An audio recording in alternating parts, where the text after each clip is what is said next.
Kami mengapresiasi program dan rencana kerja yang cukup bagus sekali.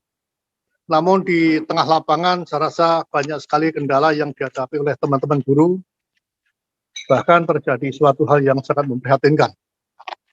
Guru honorer di atas 35 tahun terutama yang sudah tercatat di dalam seleksi P3K ini dapat diluluskan semuanya, walaupun nanti pada tahap yang 3. Karena ini kita juga belum tahu nanti kalau tidak lulus nanti apakah dikemanakan. Sampai sekarang kan belum tahu wadahnya seperti apa. Untuk itu kami mengharapkan kebijakan dari pemerintah, terutama Pansel di dalam memberikan afirmasi pada teman-teman guru honorer yang di atas 35 tahun yang sudah terdaftar dapat diluluskan semua. Yang kedua, mohon kiranya untuk tahun depan, tahun berikutnya, diberikan suatu formasi juga berkaitan dengan masalah tenaga administrasi, penjaga, dan guru agama, sehingga ini merupakan suatu kesatuan yang dibutuhkan oleh satuan pendidikan. Yang pertama tadi ada pemaparan dari Pak Dirjen GTK terkait bahwa untuk yang sudah lolos passing grade, tahun depan tidak perlu lagi tes, tinggal kalau memang ada formasi tinggal langsung saja tanpa tes. Sekarang pertanyaannya, bagaimana kalau tidak ada formasi? Solusinya kira-kira seperti apa? Yang kedua, untuk Dirjen Pendis, ini perlu saya sampaikan, saya dari Maluku kemarin kami hanya diberikan formasi 4 orang untuk P3K. Itu tolong dipertimbangkan kembali kira-kira seperti apa. Mungkin juga karena usulan dari daerah juga saya belum terlalu cek and recheck kembali ke sana, tetapi yang pasti kemarin kami Maluku mendapat formasi 4 untuk P3K. Kemudian yang ketiga, yang terakhir Pak, ini masalah pemberkasan dari guru-guru P3K yang sudah lolos terkait dengan sekolah itu kan akan mengusulkan anggaran untuk tahun depan. Sementara kan agenda pemberkasan mungkin khusus untuk guru-guru ini mungkin belum teragendakan dengan pasti. Dan itu membuat sekolah-sekolah induk khususnya itu menjadi bingung untuk menyusun rancangan anggaran untuk tahun depan.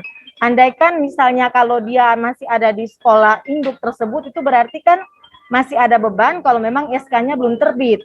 Tetapi kalau misalnya dia keluar dari sekolah induk tersebut, ya itu kan semua nanti akan terganggu di dalam perencanaan anggaran ke depan daripada sekolah induk tersebut. Harapannya ada agenda pemberkasan yang jelas dari Kemendikbud kepada para guru yang nanti sudah lolos P3K. Demikian Pak Ketua, saya kembalikan.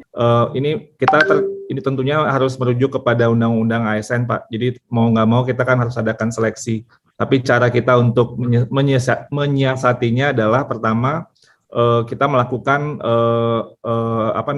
tes sampai 3 kali. Jadi artinya kita menyiapkan ada kisi-kisi bagi guru untuk bisa belajar, dan kita mendorong guru-guru untuk terus meningkatkan. Ini kan kompetensi yang sangat minimum ya untuk mapelnya mereka gitu ya. Jadi ini kesempatan juga untuk mereka bisa terus belajar, dan kalau tidak ada 3 kali kesempatan yang tidak pernah ada sebelumnya. Jadi kalau tidak bisa yang pertama, bisa yang kedua, dan terus sampai 3 kali untuk melakukan tes seleksi untuk seleksi ASN-nya tersebut. Dan juga kita melihat tentunya secara ini kita juga bertanggung jawab kepada anak-anak yang tentunya yang guru-guru ini, di mana kita juga akan memperlihatkan juga kepada mereka bahwa kita ingin memprotek pembelajaran yang hadir kepada anak-anak kita, karena ini kompetensi atau nilai yang sangat minimum sebenarnya. Jadi kalau misalnya passing grade-nya itu 100 yang paling topnya gitu ya, dan itu hanya kompetensi guru pemula, ini 50 misalnya atau berapa sekian gitu ya, yang kemudian yang minimum yang perlu diketahui oleh guru tersebut. Dan yang kedua, selain ada kesempatan sampai 2 kali, sampai 3 kali, itu adalah afirmasi. Lalu formasi tendik ini tentunya dari kami kita sudah menghitung juga, dan kita mendorong untuk mengusulkan, tapi pada akhirnya Pak Bambang ini tentunya di kebijakan bukan di kita Kementerian Teknis, untuk kepegawaian negara itu ada di PAN-RB. yang perlu untuk melakukan penyusunan dan sebagainya. Tapi kita memperjuangkan itu juga, Pak Bambang. Lalu Bu Ana, terkait dengan formasi ya, Bu Ana, kami juga melihat data pada saat ini usulan formasi yang ada di Maluku itu, Pemprov Maluku ya Bu Ana, Pemprov Maluku itu baru sekitar 67% Bu Ana dari kebutuhan yang sebenarnya. Jadi masih ada sisa formasi yang sebenarnya belum diusulkan oleh Pemprov Provinsi Maluku, sehingga ini sangat besar sekali kesempatan bagi guru-guru yang masih belum untuk lulus. Dan ini mungkin secara pesan kita secara umum, ini buat mohon bantuannya sekali buat pemerintah daerahnya untuk didorong untuk melakukan pengusulan semaksimal mungkin. Karena sekali lagi kalau kita lihat secara nasional, kita butuh guru 1 juta. Sementara guru honorer yang ada di sekolah negeri itu 740.000. Jadi ini masih ada kekurangan sebenarnya dari jumlah guru yang kita butuhkan jika guru yang ada sekarang pun itu bisa semuanya lulus seleksi. Jadi artinya formasi yang tersedia itu sebenarnya sangat cukup dan bisa untuk tentunya ini harus diusulkan oleh daerah tadi yang Pak Rohmat Mulyana sampaikan tadi ya. Terus yang pertanyaan kedua terkait pemberkasan, sekali lagi ini kami Kementerian Teknisnya masalah kepegawaian ada di Pan-RB dan BKN. Kami sudah tentunya mengkomunikasikan ini, mendorong supaya sesegera mungkin guru-guru yang sudah lulus untuk mendapatkan diurus pemberkasannya melalui BKD yang berkoordinasi dengan BKN. Dan mudah-mudahan ini bisa terselenggara dengan secepat mungkin. Info yang saya dapatkan itu akan dimulai di awal tahun depan.